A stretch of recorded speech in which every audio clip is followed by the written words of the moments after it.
Asman. We continue right here. It is a Wednesday edition of the program. Last night, NBA play-in game. The Boston Celtics took care of business at home against the Washington Wizards. So they advance now to take on an old friend, Kyrie Irving, and the Brooklyn Nets. For more on the Celtics, their season as a whole, and we'll mix in some football and baseball talk as well. We go on to our progressive guest line right now. We bring on a good friend to the show. He knows our show well. He knows this time slot well. He is Brian Barrett, and he joins us on the program this morning. Brian, appreciate the time, my friend. How are you?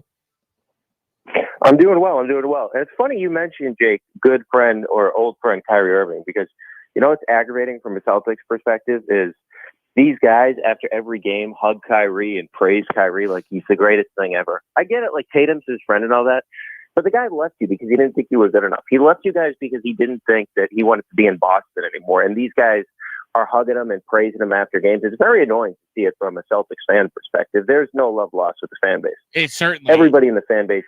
Yeah, everybody in the fan base dislikes Kyrie Irving, but the players, I mean, it's unbelievable. Like Kyrie kicks your ass, and then you're going up to him, hugging him after the game. Get out of there. Stop interacting with Kyrie. Well, I mean, we'll see how that plays out. I guess it's starting on Saturday with this best of 7. So let's just start with the game last night, Brian. Obviously, it's been a very disappointing season for the Celtics overall. If you would have told a Celtics fan they'd be playing in this game in the first place going into the year, they probably would have told you you're crazy. But last night, as a 7th seed, they did take care of business. Jason Tatum, 50 points, incredible performance. What can you take away from that game last night, if anything, with that win? Yeah, I don't know if there's much you take away from it in terms of a long-term perspective, this team going up against the Nets, but it was nice to see Tatum on the floor with his friend Bradley Beal, which, by the way, I don't know if you ever heard that story. Beal and Tatum were friends growing up. I don't know if they mentioned that on every national broadcast if they play together, but hey, if it helps Tatum some point recruit Beal, that'd be great. But it was great to see Tatum be by far the best player on the floor with Russell Westbrook and with Bradley Beal, because it felt like, I know they were slight favorites, the Celtics, by like a point, but most people around here, I was actually in the minority. I felt the Celtics would win just because the Wizards are such an atrocious defensive team and they give up jump shots left and right. And that's one of the problems we've had as Celtics fans this year is they don't get to the basket nearly enough. And Tatum, by the way, took 17 free throws last night, but the fact that we knew that Tatum and Kemba Walker were going to be able to walk into jump shots, I mean, that was nice to see. And it was nice for Tatum to have that type of performance. That's the biggest takeaway. But I just feel like you look at a team going forward in the Brooklyn Nets, there's just too much firepower on either side. It would have been great to see what they could have done with Jaylen Brown, because even though the Celtics have been horrible defensively this season, for whatever reason, a lot of it has to do with lineup shuffling. Marcus Smart's not the same defender he once was. But to see that team against the Nets with Jaylen Brown, I do feel like you have, I'm not saying you're going to shut them down, but you have at least good defensive matchups on paper against those guys. And unfortunately for Tatum and Kemba Walker, they're going into this series against the Nets and they're down the second best player on the team. So I don't see how the Celtics keep this series relatively close. They may steal a game or two just because the Nets defense is so bad and they're still working on their chemistry after all those guys are coming back from various injuries and Kyrie deciding whenever he wants to play or whatever his situation is right now. But I just don't know how they score enough points to keep up with these guys, because outside of Tatum and Kemba, not a lot of threats offensively on this team. I mean, Fournier's been a little bit better as of late, but other than that, there's not many guys who can put the ball on the floor and make plays. Brian Barrett, host on WEEI up in Boston with us here. As far as the Brad Stevens storyline, I personally didn't think his job is in jeopardy, but that was out there, right? The Celtics have underperformed. You can't fire all the players. Could the coach lose his job? Do you think if they lost that game last night, Brian, there'd be more to that story? People would, legitimately think there was a chance Stevens would no longer be the coach. Did he maybe save his job there, I say, with that win last night?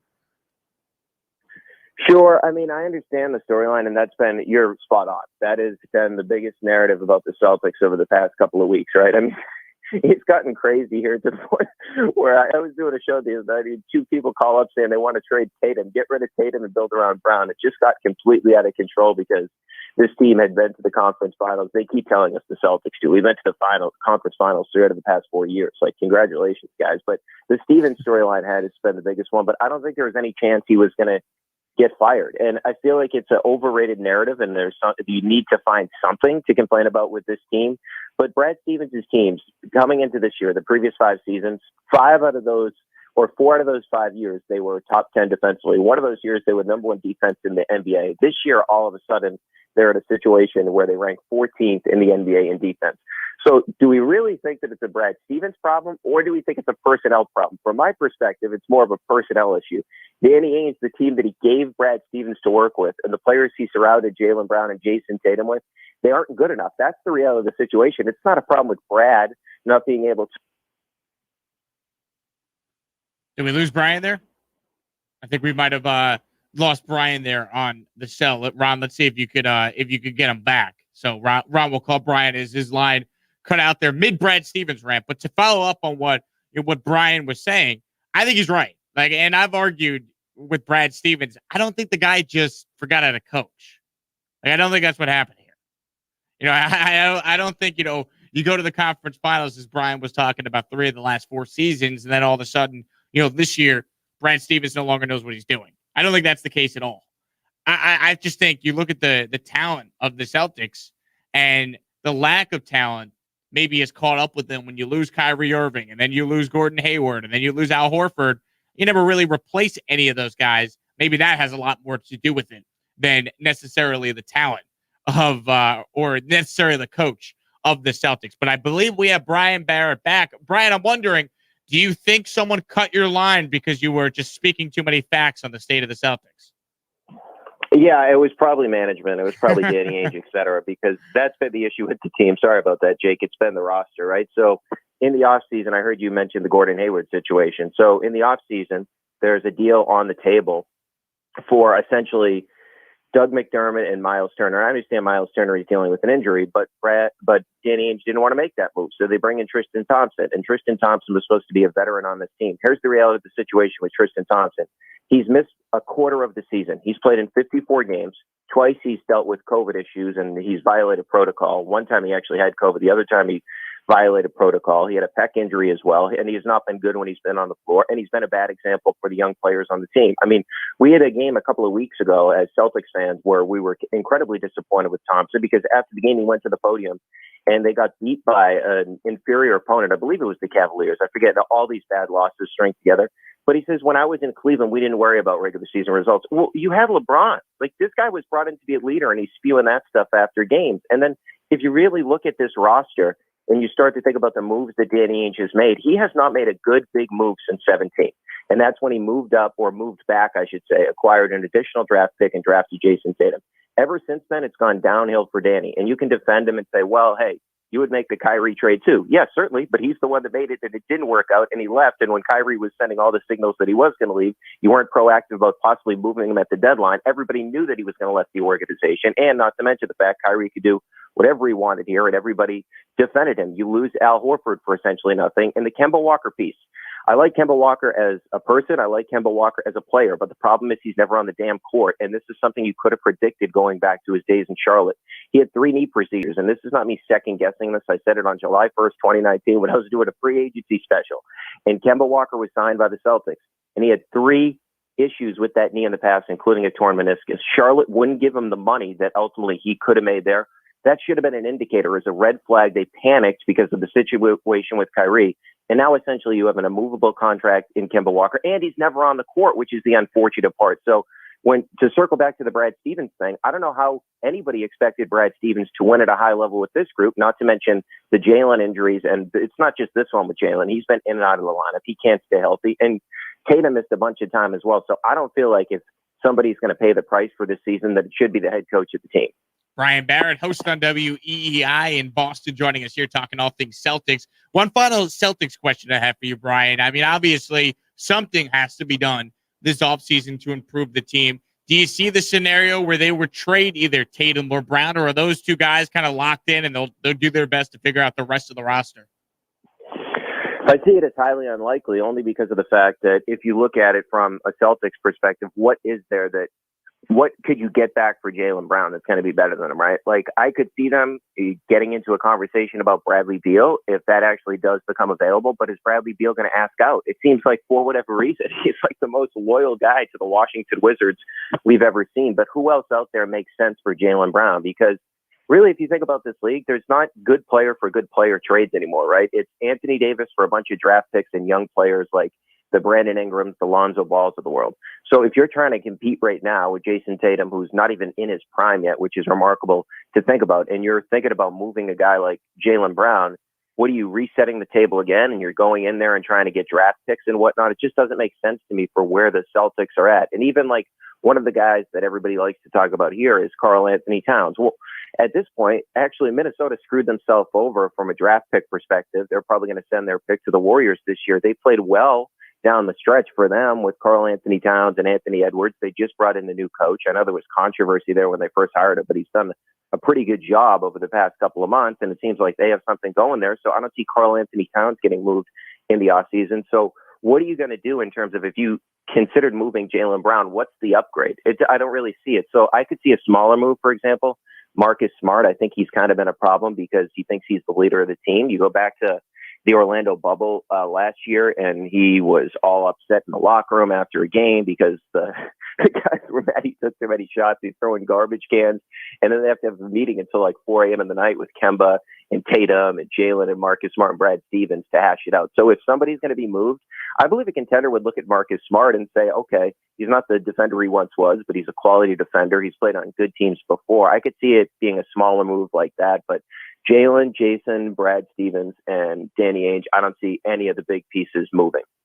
Brian, the Boston Red Sox, 25-18, in first place here on May 19th. Do people in Boston think the Red Sox are going to hang around all year and have a legit chance to make the playoffs?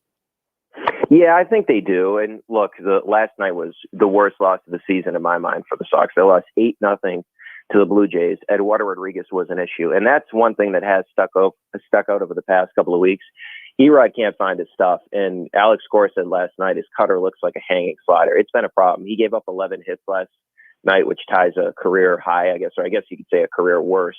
Nathan Eovaldi's not been good 3 out of his past 5. The other guys have been good. Pivetta, Richards, and Martin Perez in that rotation. The concern with the Red Sox is they got to get more out of Erod, and they've had a bunch of injuries at the minor league level in terms of potential reinforcements. Tanner Houck's been shut down. Seabald's been shut down. You expect those guys to be back up, but you thought you had depth in the starting rotation. You don't anymore. And the big issue is the bridge to getting to Matt Barnes. Barnes has been incredible. His strikeout rate's like near 50%. But the issue is you don't have reliable high leverage guys outside of Matt Barnes. So either Heimblum's going to have to find something internally or most likely externally, but the lineups can hit all season long. They're just too much depth there. But I would say this, Jake, in terms of the division, you know, the Yankees are good. The Rays are a pretty good team. And that Blue Jays team last night, I mean, they can hit the crap out of the ball. Ryu is a really good pitcher at the top end of the rotation. The Red Sox had no answer for him last night. So this division, it's going to be a dogfight to get in. So I believe the Red Sox are going to be in the hunt for the majority of the season. It's just going to depend on what they get out of that rotation and if they can fill in those bullpen spots. Because when you play series against the Yankees and like this Blue Jays team, if you don't have guys that can get outs late in games, this team could be in trouble.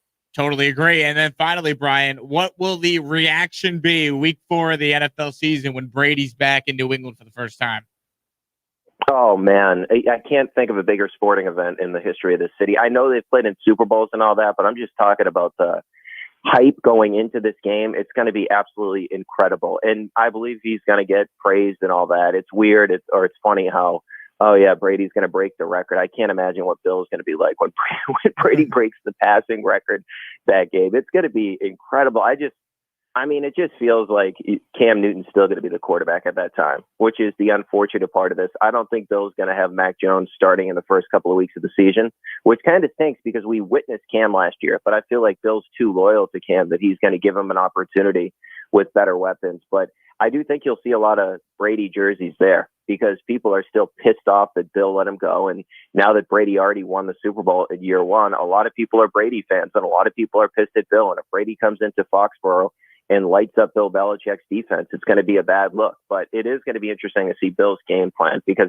can you imagine the storyline if Bill shuts down Tom? Oh, my God, that would be absolutely remarkable. The problem is I don't see that happening because Brady's got Mike Evans and Chris Godwin and Antonio Brown's back and Gronk's back and O.J. Howard's coming off an injury and he's got Cameron Brate. I just don't see how the Patriots are able to pull this one off. I get it's a one-game scenario in the NFL, but it's going to be a crazy atmosphere.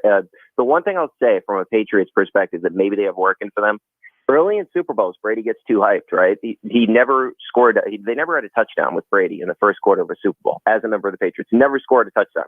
My theory is always that he gets too hyped. He gets too psyched up for the Super Bowl games. Maybe he gets too psyched up for the beginning of the game and the Patriots can stay in it. That's my hope from a Patriots fan angle. You know what I'm saying? I got you, Brian. We're up against weird. it. I can't see it. You're right. We're up against it. I got to let you go here real quick, but appreciate you coming on. Great stuff, man. All right, bro. Have a good one. Brian Barrett, WEEI, with us there talking all things Celtics and mixing in some Patriots. Quick break. We'll be right back here on Sports Map Radio.